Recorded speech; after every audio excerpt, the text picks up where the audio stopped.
¿Qué tal, mis hermanos? Buenas noches, feliz sábado para cada uno de ustedes. Mi nombre es Roberto Calvermater y voy a estar acompañándolos hoy en el repaso de lo que es la escuela sabática, la lección número 6 del folleto titulado La venida del Señor, que con tanto esfuerzo nuestros hermanos de tiempo de reunión han traducido de lo que originalmente estudiaban los pioneros adventistas. Es un material para aprovechar y hoy juntos vamos a recibir este día santo del Señor abriendo la palabra de Dios. A mí me toca lo que sería la segunda parte, ¿sí? de preguntas de esta lección. Vamos a repasar algunos temas como el tiempo exacto de la segunda venida, si se puede saber, qué significa el tema de la higuera, ¿sí? Cuando vean sus frutos, vamos a analizar un poquito eso. También vamos a analizar qué quiso decir Jesús con no pasará de esta generación. Vamos a ver también los burladores que se van a presentar antes de la segunda venida. ¿Y qué van a estar haciendo los justos antes de la segunda venida? ¿Por qué es importante saber todo esto? Porque tenemos que saber a dónde estamos parados, hacia dónde vamos, qué eventos faltan. Eso es parte de la preparación esencial para poder soportar los tiempos difíciles que se avecinan. Los invito a que puedan ver los textos en pantalla. Hice una humilde presentación para que los que por ahí no tienen la Biblia en mano puedan ir viendo los versículos que vamos a leer. A mí no me gusta la opción de repasar la pregunta puntual y dar la respuesta, sino que vamos a analizar el tema en general, ¿sí? Yo lo dividí en tres secciones. La primera es señales de su venida, y para eso vamos a analizar el capítulo 24 del libro de Mateo. Dice así el versículo 32 al 35, dice: de la higuera deben aprender esta parábola. Cuando sus ramas se ponen tiernas y le brotan las hojas, ustedes saben que el verano está cerca.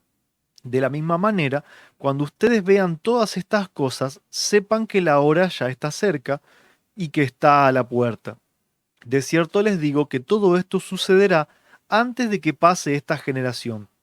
El cielo y la tierra pasarán, pero mis palabras no pasarán.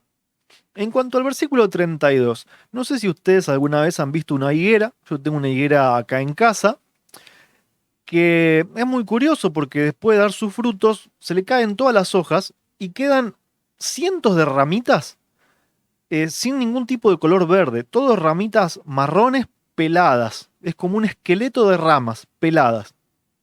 Y de repente llega el momento donde empiezan a salir los ramos de hojitas bien pequeñas y terminan siendo unas hojas bien anchas y gruesas, grandotas, con una forma peculiar, y de a poco empiezan a salir lo que son los higos, ¿no es cierto?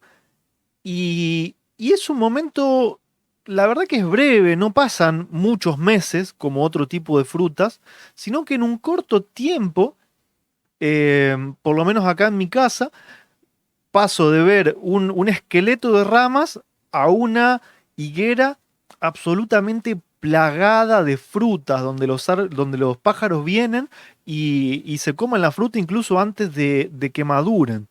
Entonces, ¿qué nos quiere decir Jesús con esta analogía? Que acerca de las señales en las que él venía hablando en el contexto anterior, sí, en este capítulo, ustedes ya lo conocen, cuando habla de guerras, rumores de guerras, terremotos, inundaciones, todos ese tipo de señales, ¿sí? La luna, el sol, todas esas señales de las que habla Jesús en Mateo 24, cuando todo eso suceda, es como cuando la higuera empieza a florecer. Sabemos que el verano se acerca, ¿sí?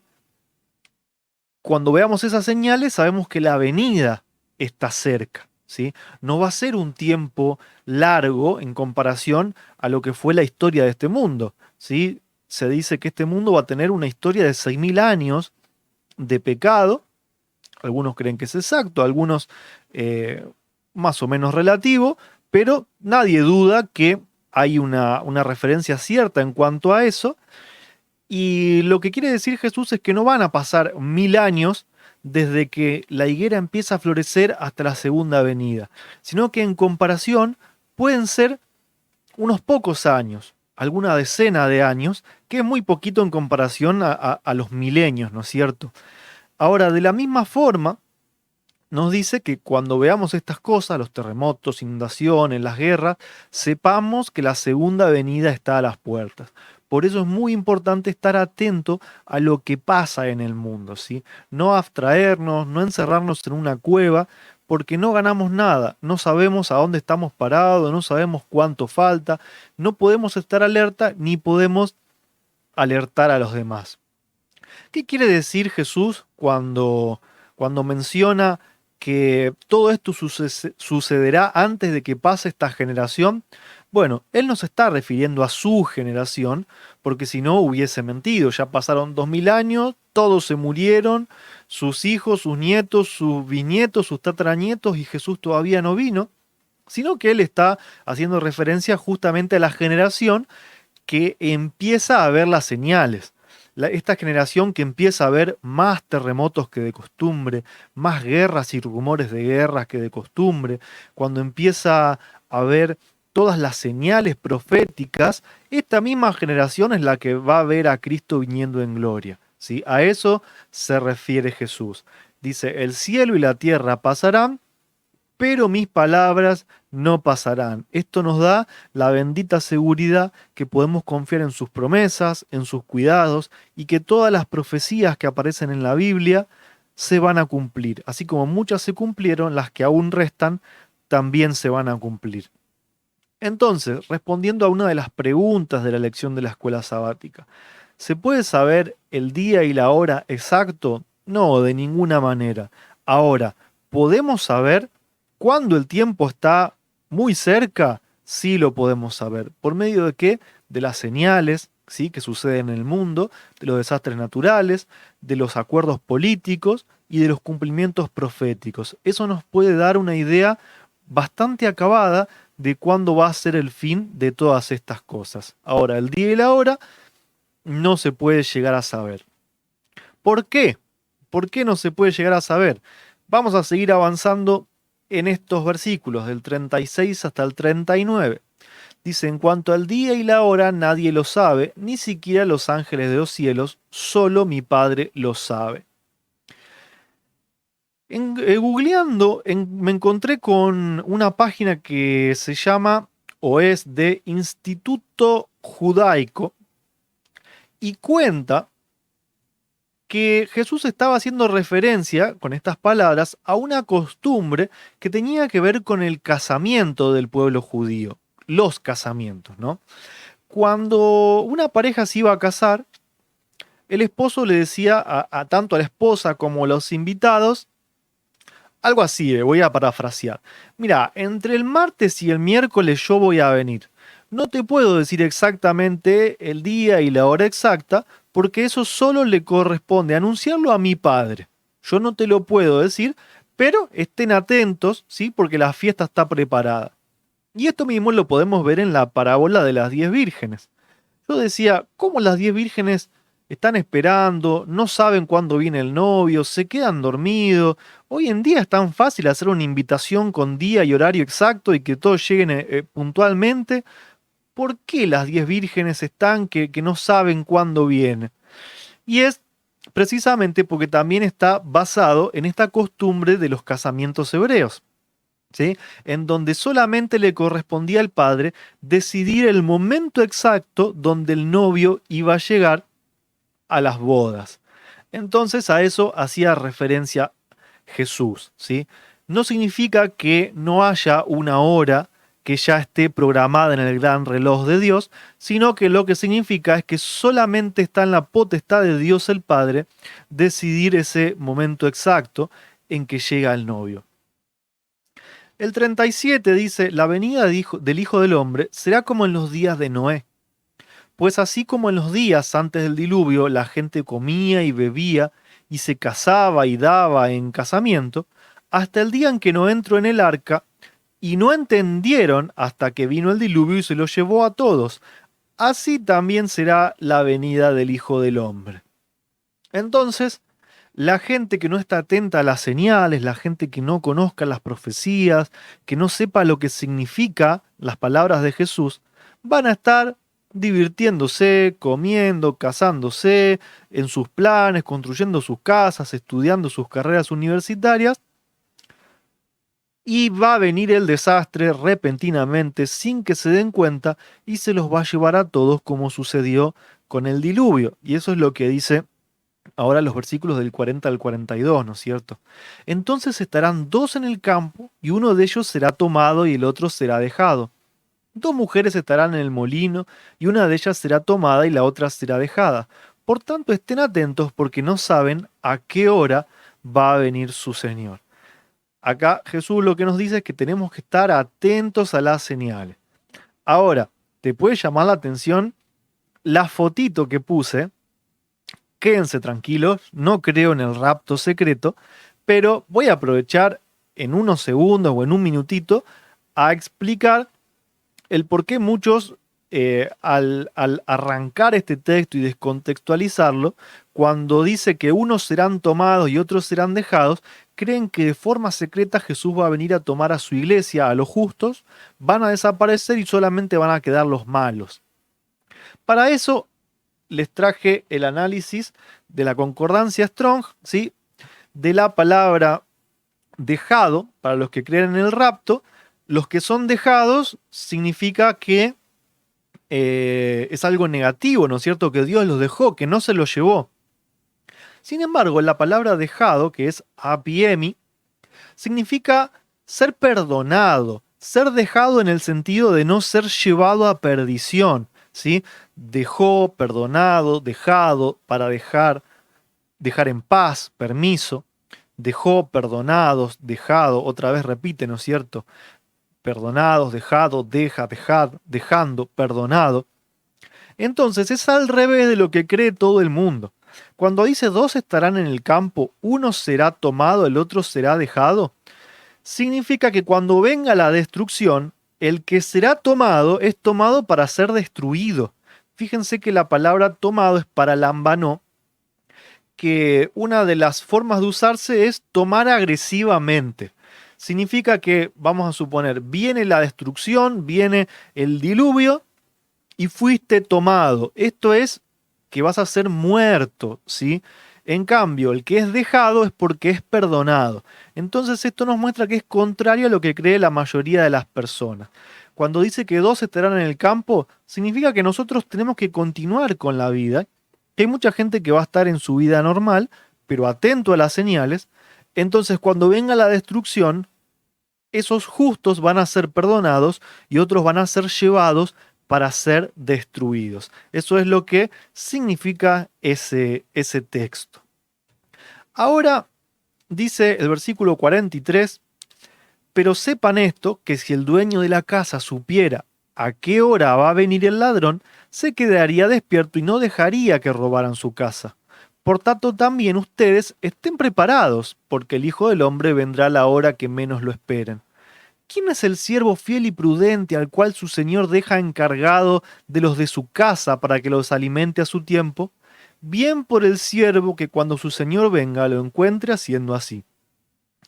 Vemos que si bien el día y la hora solamente están en la potestad del Padre, hay un grupo de personas, ¿sí?, a quienes la Biblia llama siervo fiel, que van a estar encargados de los hijos de Dios. Los van a estar alimentando, ¿sí?, para que puedan estar atentos a las señales y que al momento de la destrucción puedan ser perdonados y no llevados para ser destruidos.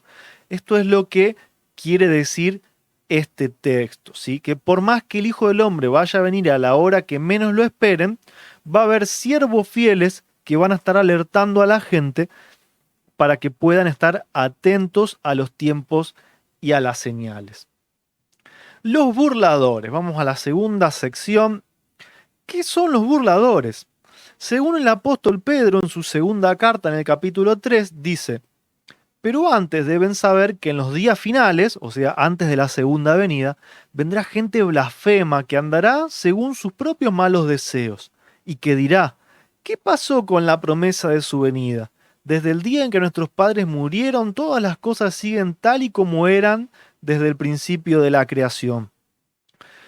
Como adventista, hace 80 años se viene hablando de la segunda venida, hace 100, 150 años, y la verdad es que nunca pasa nada. A veces nos imaginamos como el hombrecito de la imagen, que los burladores son aquellos que se te ríen en la cara. Sin embargo, hay otras formas también de burlarse de la palabra de Dios.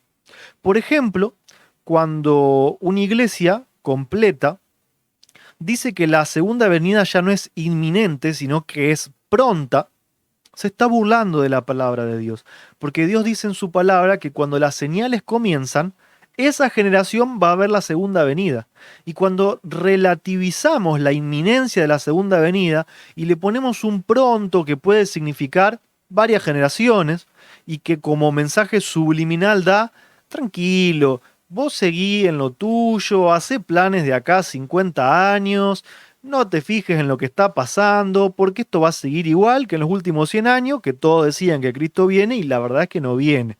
Eso es una forma de burlarse. Andan según sus propios malos deseos, quieren la gloria de esta tierra, el reconocimiento de esta tierra, y su corazón no está en empezar una vida en el cielo, sino en poder vivir mejor en esta tierra. Esos son los famosos burladores, ¿no? Dice que con toda intención se olvidan que desde la antigüedad fueron creados los cielos por la palabra de Dios, lo mismo que la tierra, la cual proviene del agua y subsiste por medio del agua. Por eso el mundo fue destruido por una inundación, pero esa misma palabra se ha reservado los cielos y la tierra que ahora existen. Los ha guardado para el fuego en el día del juicio de la destrucción de los hombres perversos. Para mí acá lo que yo veo es que el apóstol Pedro, al hacer referencia a la creación, justamente está hablando del simbolismo, ¿no es cierto? 6 días y el séptimo de descanso, 6 milenios y el séptimo de descanso, siempre sabiendo que no se puede saber el día ni la hora para que nadie le agarre comezón. Eh, lo importante es entender que así también como fue destruido por el diluvio, un día la tierra va a ser destruida por el fuego en el día del juicio a causa de los hombres perversos, ¿sí? A causa de los burladores. La palabra de Dios se va a cumplir para que nadie pueda decir que Dios miente, ¿sí? Vamos ahora a la última sección, al último pedacito, que es la última pregunta en sí, ¿no es cierto? Yo la tengo acá en un costado. Dice: ¿qué deberían estar haciendo aquellos que conocen el tiempo? Aquellos que ven las señales, que estudian las profecías. ¿Qué deberían estar haciendo? Bueno, los pioneros adventistas decidieron poner como respuesta Romanos capítulo 13, versículo 1. Y yo sé que a muchos esto no les va a gustar, pero es lo que los pioneros adventistas quisieron poner. ¿Qué deberían estar haciendo? Dice, versículo 1 y 2 de Romanos 13, todos debemos someternos a las autoridades, pues no hay autoridad que no venga de Dios. Las autoridades que hay han sido establecidas por Dios. Por lo tanto, aquel que se opone a la autoridad en realidad se opone a lo establecido por Dios, y los que se oponen acarrean condenación sobre ellos mismos. Atención, atención. Los que esperan la segunda venida de Cristo, los que ven las señales, no tienen que estar en un estado de rebeldía. No nos tienen que conocer por ser rebeldes a nosotros, ¿sí? Debemos someternos a las autoridades aunque esto nos parezca injusto. Pedro tenía que pagar un impuesto que era sumamente injusto y quería destruir a los romanos por la fuerza. Y Jesús le enseñó una lección: quédate tranquilo, que Dios te cuida. ¿Se acuerdan cuando pescó ese pez y en su boca había una moneda para pagar los impuestos? Eso está escrito para nosotros, hermanos. Yo veo Muchos hermanos que están preocupados, rebelándose contra las autoridades porque tienen que usar un barbijo, porque tienen que ponerse alcohol en gel en las manos, porque tienen que hacer una cuarentena, porque tienen que vacunarse. La Biblia no nos enseña a rebelarnos por estas cuestiones, ¿sí? Vamos a ver qué dice la profeta de Dios con respecto a eso. Sobre los últimos tiempos ella escribe: cuando seamos llevados ante los tribunales, tendremos que renunciar a nuestros derechos, a menos que esto nos ponga en conflicto con Dios. No estamos pidiendo que se reconozcan nuestros derechos, sino que se reconozca el derecho de Dios de recibir nuestro servicio. Hermanos, el único momento en el que nosotros debemos rebelarnos hacia la autoridad terrenal es cuando se nos impida adorar a Dios de alguna forma, o que se nos imponga, ¿sí?, el hecho de tener que quebrantar los mandamientos. Ese es el único momento donde nosotros tenemos que rebelarnos a las autoridades, porque es necesario obedecer a Dios antes que a los hombres. Antes, en todas estas pavadas, especialmente de la pandemia, del barbijo, del alcohol, de la vacuna, nosotros tenemos que renunciar a nuestros derechos.